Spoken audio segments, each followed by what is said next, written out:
do a Rage video. Just a bunch of Rage Against the Machine riffs. That's coming soon. So this is gonna be it. This is the final beginner video this week. I think I shot an extra one that might come out in a week or two. But anyways, that's the last one this week. If you don't know what this whole thing's been about, I did a whole week of beginner videos to celebrate the release of my first beginner guitar course, Rock and Roll Boot Camp. Some of you guys are probably tired about hearing about it, but it closes tomorrow. Tomorrow's the last chance you can join for quite a while, and if you want to get it at 50% off, that also is ending tomorrow. So that link is down below. You can check out all the stuff about it. So today we're talking about riffs that beginners might avoid. Now these could be riffs that maybe they sound more difficult. Maybe they're just by legendary guitarists who you're like, I'm staying away from him. Jimi Hendrix, I can't play that. And you know what? You'd be surprised. There's a lot of these riffs you can play. That's kind of what this whole week has been about. Riffs that, you know, you might be surprised at yourself that you can play a lot of these. So we're going to dive on into these. Tabs are down below, and let's go.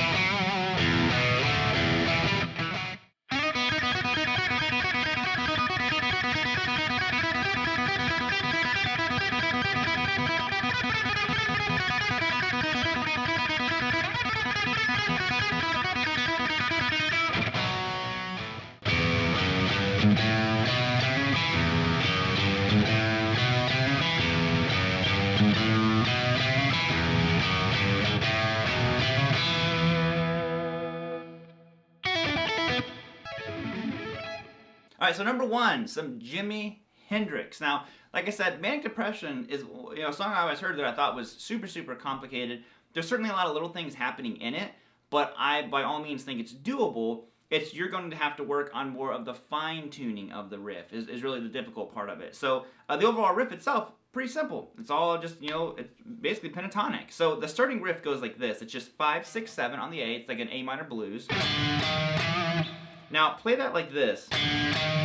You're going to see some things that I'm doing. I'm doing a lot of raking and palm muting, which that's the most difficult part of the whole riff. It's not even the notes. It's what your right hand's doing.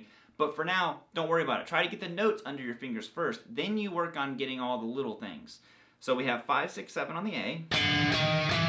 And then 5, 6, 7 on the D. Now, there's a couple different ways you could play this. You could play this next section with an open A if you want. So you go open A string, and then 7, 5, 7, 5 on the D. So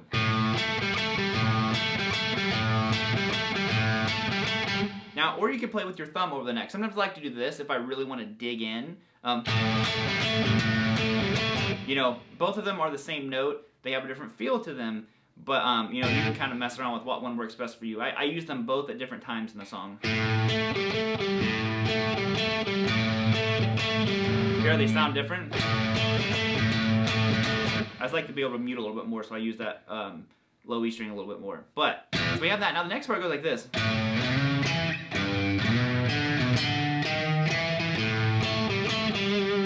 Okay, now what this is he's basically just gonna go, changes almost to major. It's all like minor, then major.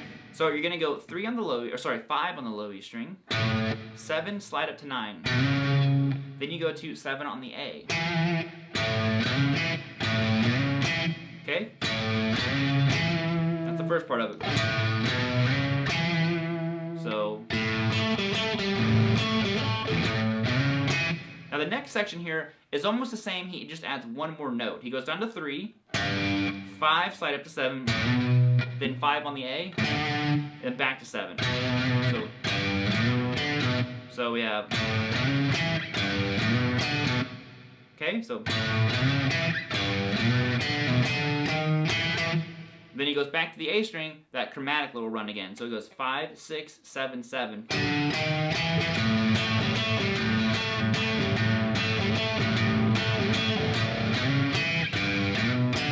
Oh, I messed up.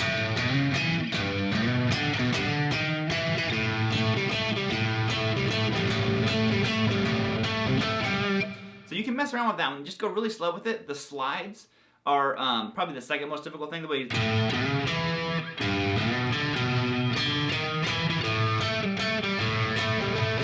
But overall, not too bad, and it's a really good one because it just has so many different, movements in it and kind of bouncing on that major minor vibe. So it's totally Hendrix. Now for some Van Halen, I want to throw this one in here because I actually had this riff, Atomic Punk, for my Van Halen riffs for beginners, and I forgot to play it. That's just what it came down to. I was like, I didn't play Atomic Punk. So this is in here. It's really, really cool. It's very similar to I'm on Fire. Can't remember how I'm on Fire goes now. Now I'm just thinking of Atomic Punk. And there's a couple of ways you can play this too, so you can kind of pick and choose what one's going to work best for you. But overall, it's all out of this E, and he goes. So it's open low E string, and he is tuned a half step down, and Hendrix was as well. And you're going to go 7 to 10 on the A string, so. And then you go 7 to 9 on the A, so it goes. Now what I do is I play another open low E string. And then I like to go down here. I go 2 to 4 on the A string. And then I go up to 5 and 7. So he's going from a B to a D.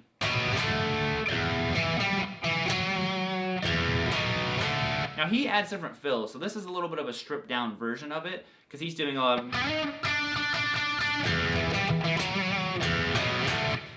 but what you could also do if you don't want to have that big move. The reason I do it is I like the way these strings sound better. They sound different than here. Fatter strings sound fatter. Science, man. So we have, and I go down here 2 to 5, or you could be up here 7 on the low E string, and then 5 on the A, or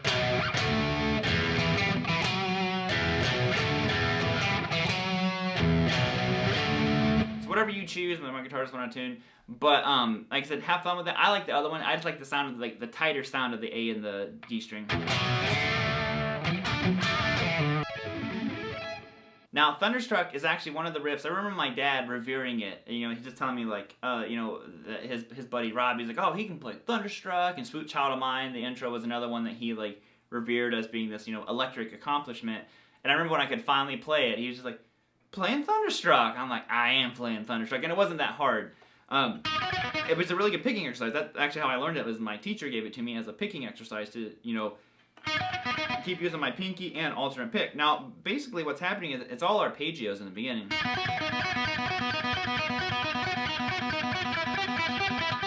It's simply going, so 4 open on the B to 7 open on the B. So of course I gave this to a lot of students as a picking exercise as well. Everyone loved it because it's Thunderstruck. Everyone knows Thunderstruck. So I think they do it 8 times, and then they shift up, and it goes 5 open, 8 open on the B string.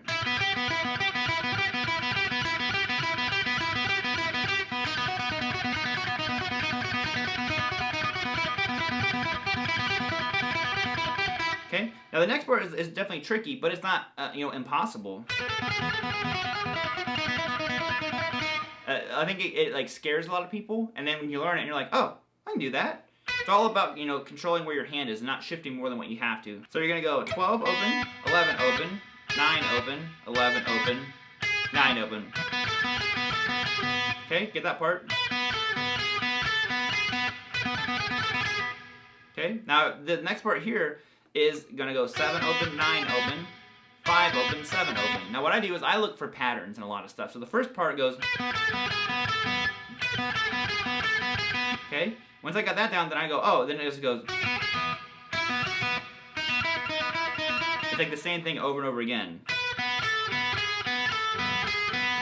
Okay, 7 open, 9 open, 5 open, 7 open, then 4 open, 5 open, 4 open, 5 open. It's the same pattern. That whole last section is exactly the same, it's just changing notes. So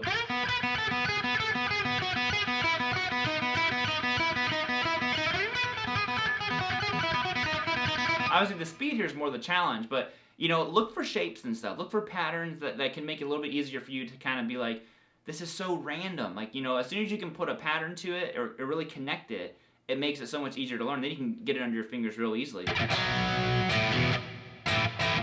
Woo!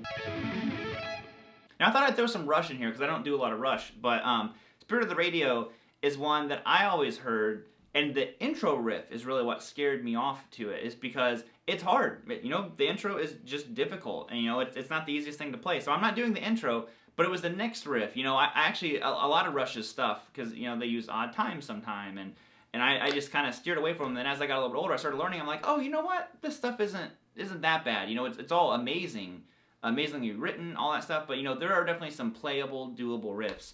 And I think Spirit of the Radio is one of them. And it's a really cool take on this almost like shuffle idea. Oh.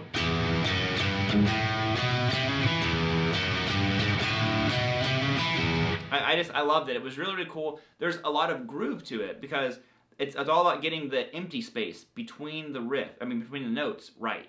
Because if you just go, it obviously doesn't sound like the riff anymore, does it? And there's a little bit of a hammer-on in here. So it goes open low E string, 2, 3, 4. Do, do, do, do. So the rhythm is changing. So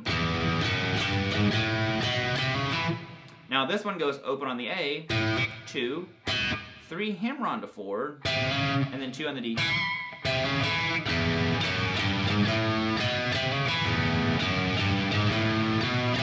So rhythmically, this one's tricky. Notes, again, not. It's an overall concept I keep talking about. It's all about getting the groove and the rhythm down versus sometimes just like the notes. You know, the groove and rhythm can be very deceptive because you're like, oh, I can't play this. And then you learn the notes, and you're like, oh, the left hand is no problem. It's the right hand I got to work with. So, you know, or fretting hand, picking hand, you know, that kind of thing.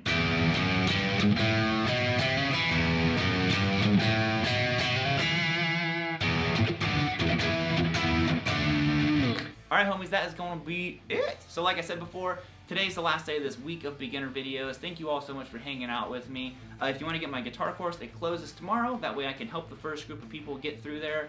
And then, we're just going to be rocking and rolling. Next week, back to a normal schedule. And, just thank you for everyone who's checked out the course, who checked out the video. And I'll be seeing you next time. So later, guys. Whoop!